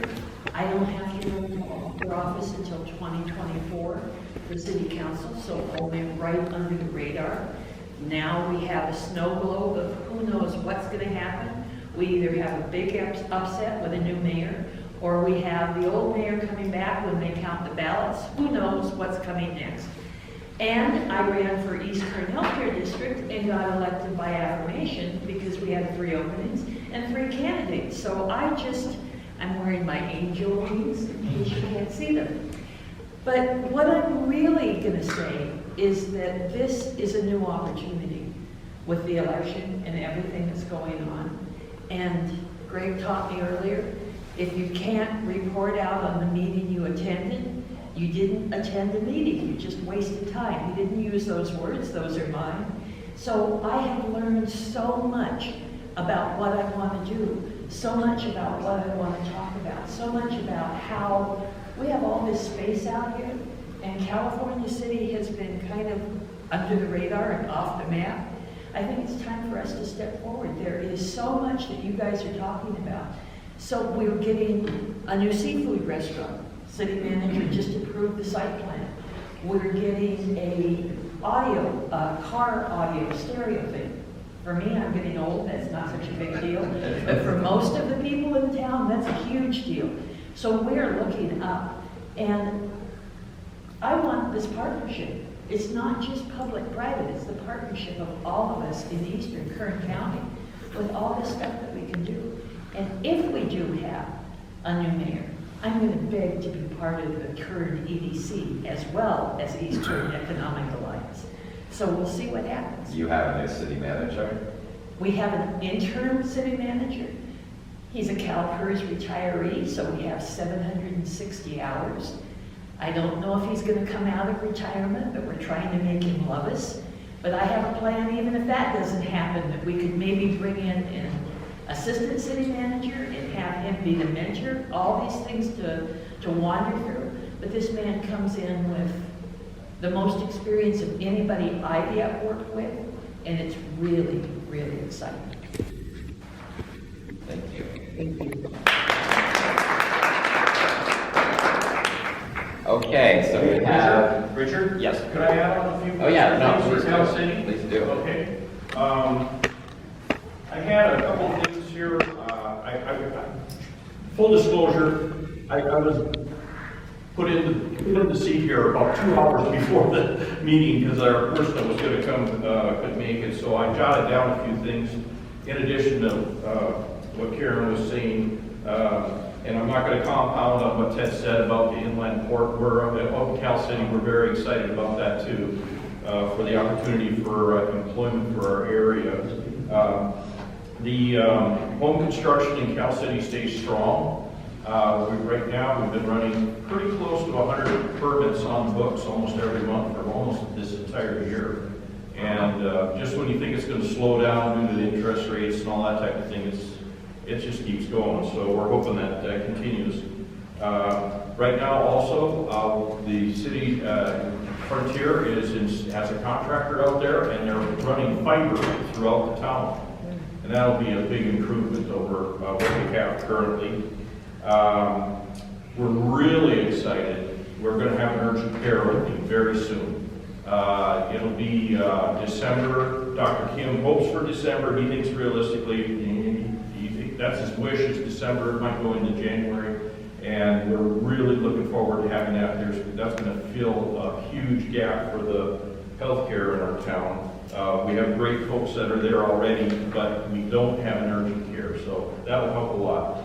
Dr. Kim's going to be putting in initially, obviously, general urgent care, but he's also going to be putting in a lab, and he wants to get somebody to subcontract a pharmacy in there. Eventually expand out into psychiatry, cardiology, and those other specialties. So, and then the last thing's kind of small down in the weeds thing, but the chamber had worked for a year, or it was Alexia, most of you guys, y'all know her. Alexia had been working very hard to bring in a welding class, and we did get that done, and we have our second class starting up in December.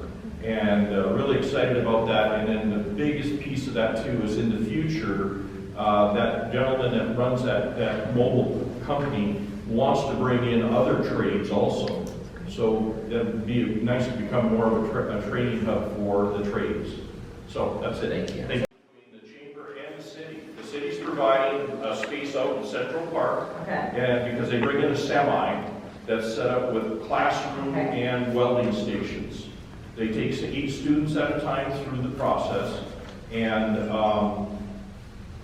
4 do classroom with the other 4 doing welding stations. And then when it's all done, all 8 of the people that were in the class last time, all 8 pass their certification tests. So what class do you know?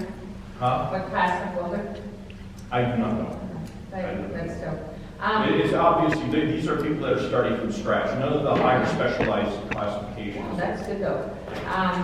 Okay, let's keep in contact. Okay. We need welders. There's a lot of people do. Okay, thank you. Oh, hi, do you want to? Yes. provide that? I did think of a couple of things for Boron that I wanted to talk about. So we have, Boron Alive is putting on our community Thanksgiving dinner on Thanksgiving Day. And we usually serve about 250 to 300 people from the community. So that's kind of a big deal for us. Also on December 10th, we're having the Chamber of Commerce is putting on the Christmas parade, and then afterward there's karaoke, caroling, and hot chocolate and things like that. So that's fun.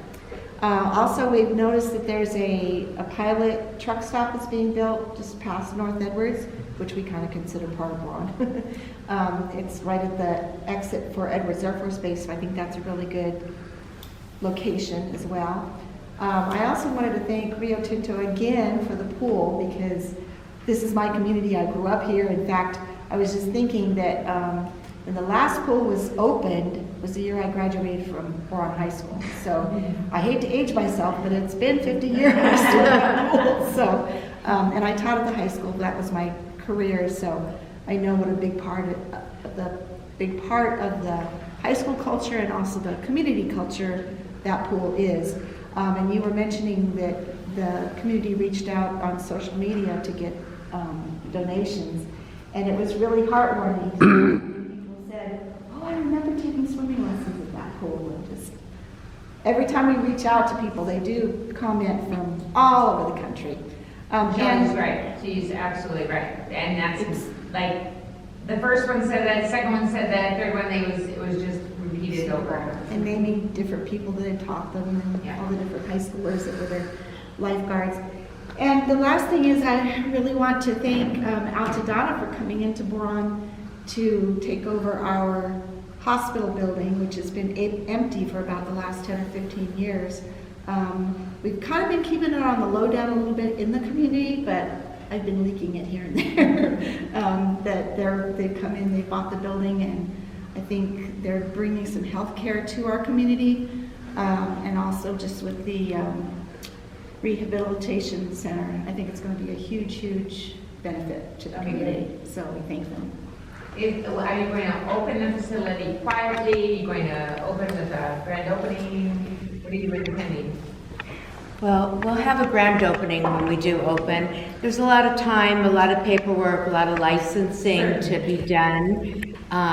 You know, and then hiring and staffing. We're looking at a lot of professional positions. It'll be 24-hour short-term residential treatment center, 7 days to 30 days usually. We're also going to start opening the front part for a satellite clinic for medical care. So probably start with maybe 20 hours a week at the clinic, but the residential treatment center at the largest part of it could be maybe 40 beds, but starting out a little bit smaller there. So we're excited, you know, to bring that to the community. There'll be a great need out here, and our clinics were started in 2011 in Lancaster. We have a large clinic in Lancaster, Palmdale, California City, an integrated care building where we do a lot of specialty care is also in Lancaster. So, and we're funded by the government to make sure there's health care for all. So we are a safety net in a community and work closely with a lot of Medi-Cal patients. We are credentialed with all health plans as well. So, thank you. Residential treatment, is that drug and alcohol? Yes, yes. So, thank you. Great, so we'll go, and what else, I think the superintendent of schools, Kirsten was here, but I think she had a they're going to have a East Kern Career Expo at the Stu Witt Center in Mojave on March the 3rd. So we'll be sending out a word to all the East Kern Economic Alliance folks. We know we have this symposium expo down in Bakersfield, but we realized that we're partnering with the Kern County Superintendent Schools. You know, how do we get more kids from East Kern and employers? So stay tuned, that'll be on March 3rd in the morning. And I know we have a couple of members of private sector, so Alan Shirkey, formerly of Golden Queen, now in Holiday Rock. Anything you'd like to say, or? Well, it's good to be still a part of the KEDC. Just a little bit about Holiday Rock. Holiday Rock is a privately held company. John Holiday is the CEO. He's third generation. The company's been in business 75 years. 36 locations, over 700 employees. So they're a manufacturer of concrete products and asphalt products. So within East Kern, we have facilities. There's a quarry facility over at Cactus Mountain, just down Silver Queen Road where it meets, past that Bacchus and Tehachapi Willow Springs Road. Then that facility, there's about 12 employees, but there's trucks in and out all the time.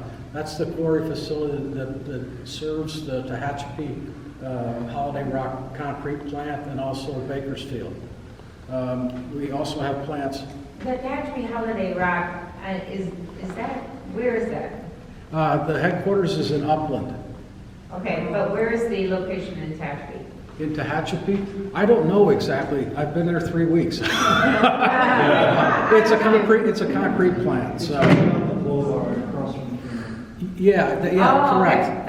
I was trying to, yep. Yeah. Well, and I was wondering if it was that. Yeah. So we also have locations over in Bakersfield. Recent acquisitions from CMAX, we added 3 facilities there. So there's one in Oildale off China Grade Loop. There's the original location on Brundage Lane. There's one that's still idle over on Old River Road. There's CMAX. And then Taft. And Taft plant's still idle. But a lot of locations down in the LA Basin, and then major quarry operations down in Little Rock. So, Okay. So in do you merge over into San Bernardino County? yes, correct. Yeah, in fact, the Upland location is, just Yeah. on the line, on the San Bernardino side, but a portion of the pit operations are in Claremont, so. It says Holiday Rock is 777 West Tehachapi Boulevard. That's what Oh, that's just- Greg is told me, yeah. Yeah, so the products we provide are both public and private, but it's largely large-scale production projects. But,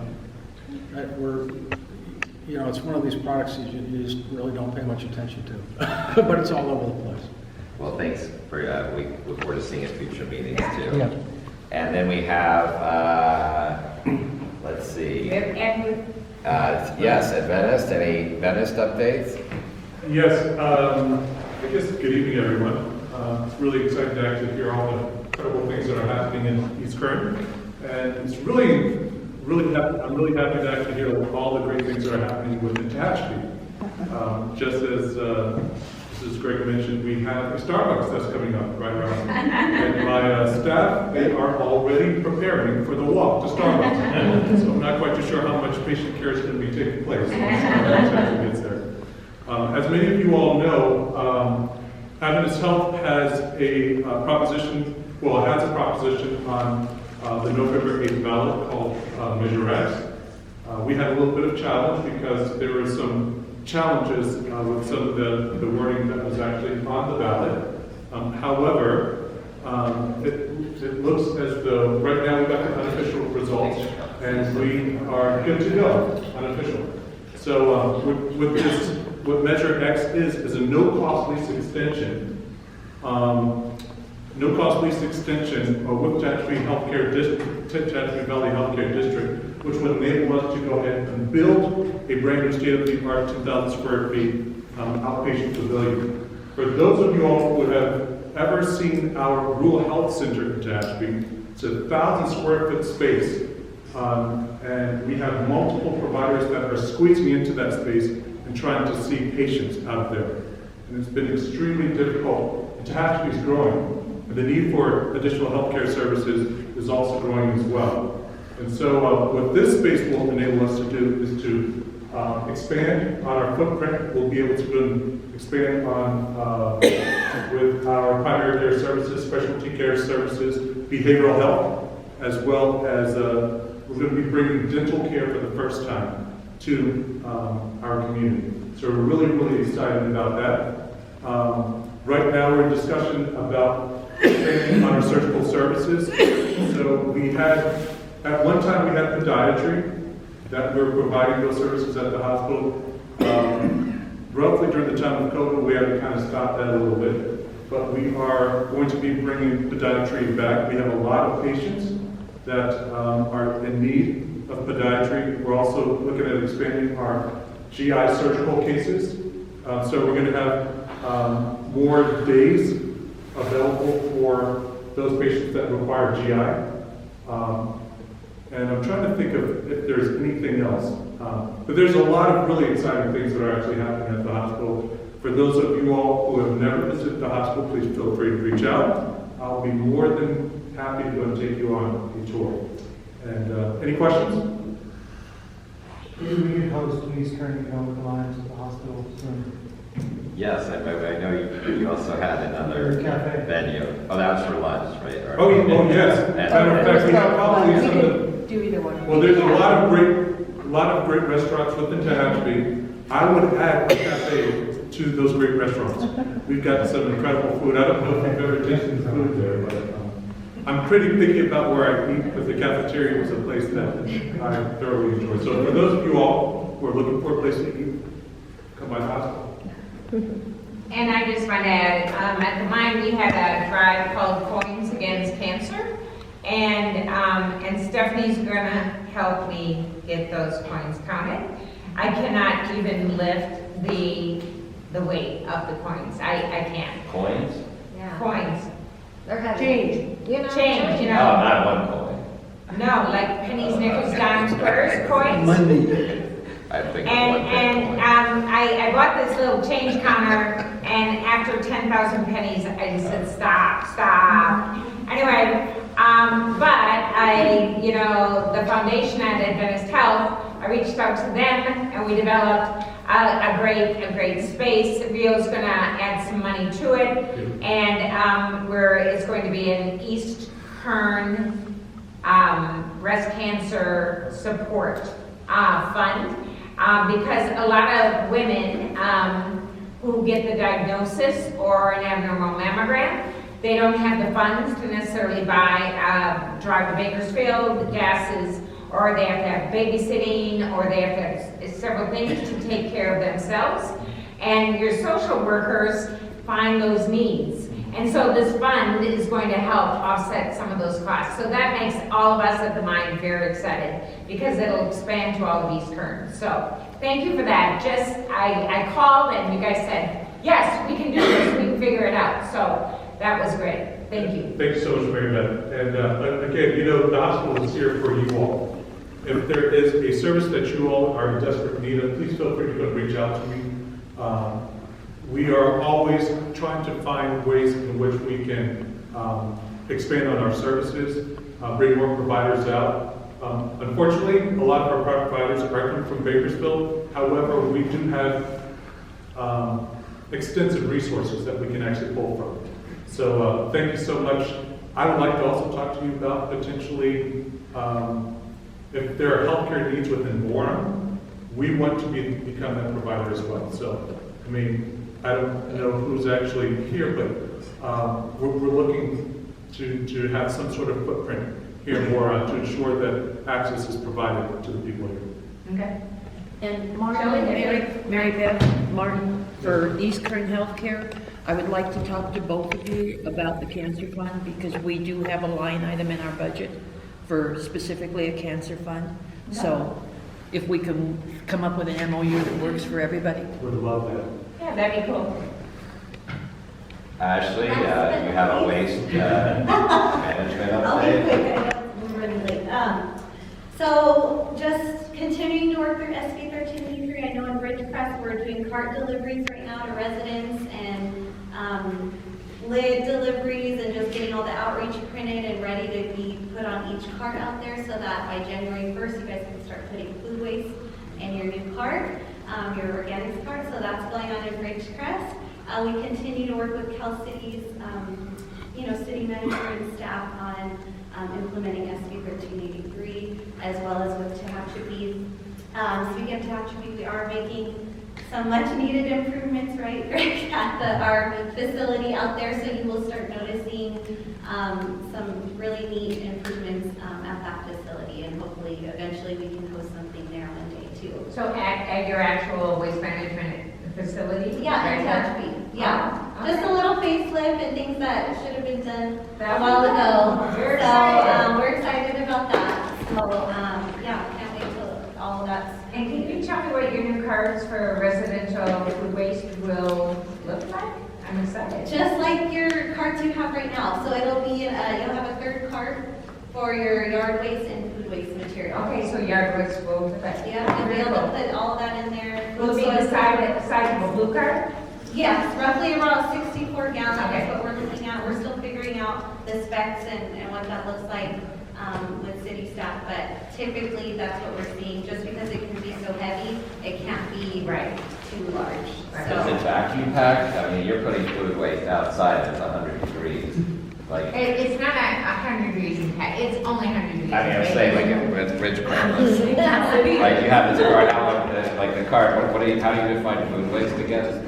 Food waste, like any food. So food waste is produce, meats, it could be food, soil, paper, so napkins, paper plates, all of that will go in mixed with the yard waste. It's not as bad as you think. We've been doing it in other cities, and there's little tips and tricks that we'll share in our outreach as far as like baking soda, mixing, putting little things to, there's ways. It's not as horrible as people are making it out to be. Mary, so we're putting out bear food, is what you're saying. I know, because I already have a bear walking through my backyard. I know, it might not make it. But yeah, so we just continue to very big for us. So we'll be out in the community a lot as we get going with the holidays. You'll see our trucks in parades and just at all kinds of Christmas events throughout all of Kern County. So we're excited for that. Thank you. Well, last but certainly not least, Mr. Rossi. I will try to be brief unless Councilmember Macedonio starts asking questions. Okay, everybody, be my witness. I have to keep him on the hot seat. No, thanks for the opportunity. With all the talk about education, I know we had some educators in the room. I would bring up that December 6th is the deadline. If you know any high school seniors that need some money to go to college, we're giving out $40,000, $50,000 scholarships. You can go to EdisonScholars.com. I've been kind of trying to bring this up more and more. The last 3 or 4 years, we haven't seen any Eastern Kern folks receive that.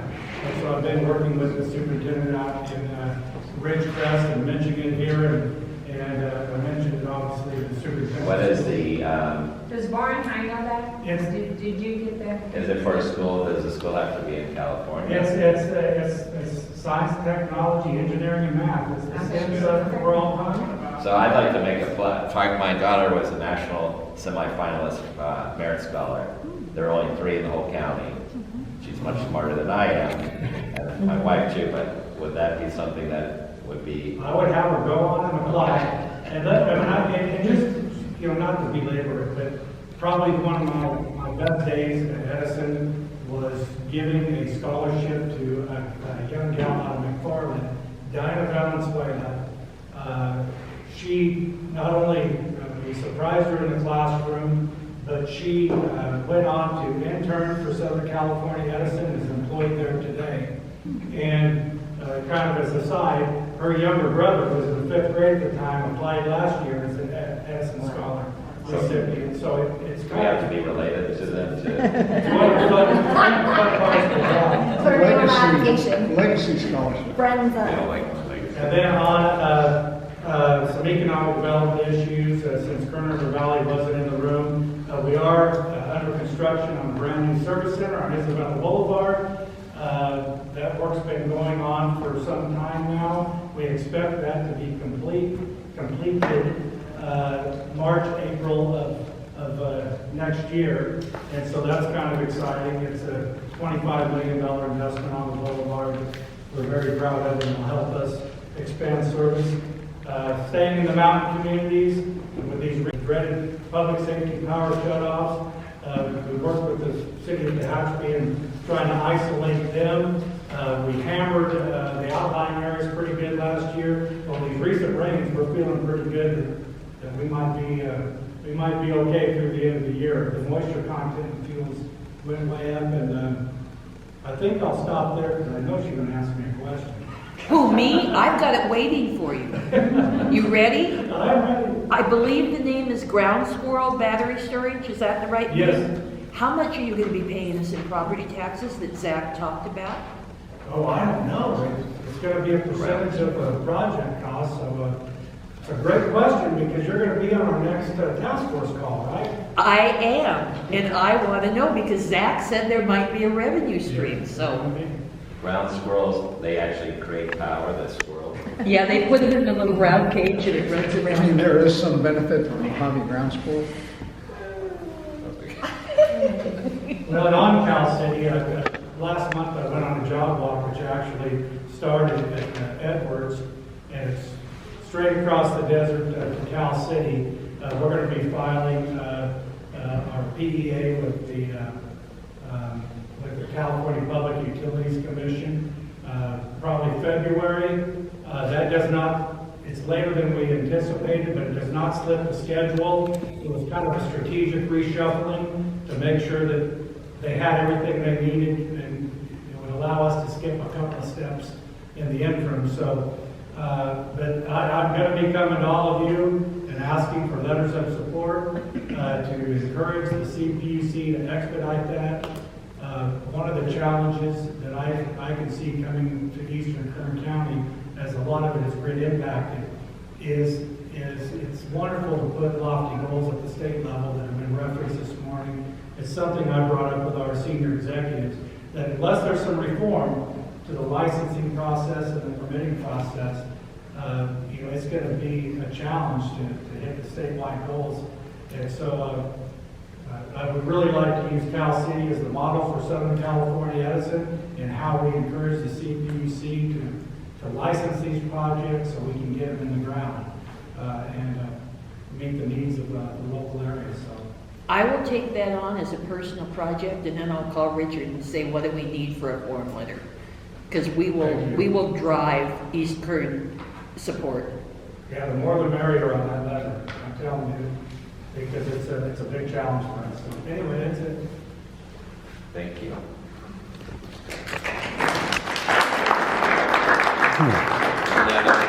Last minute.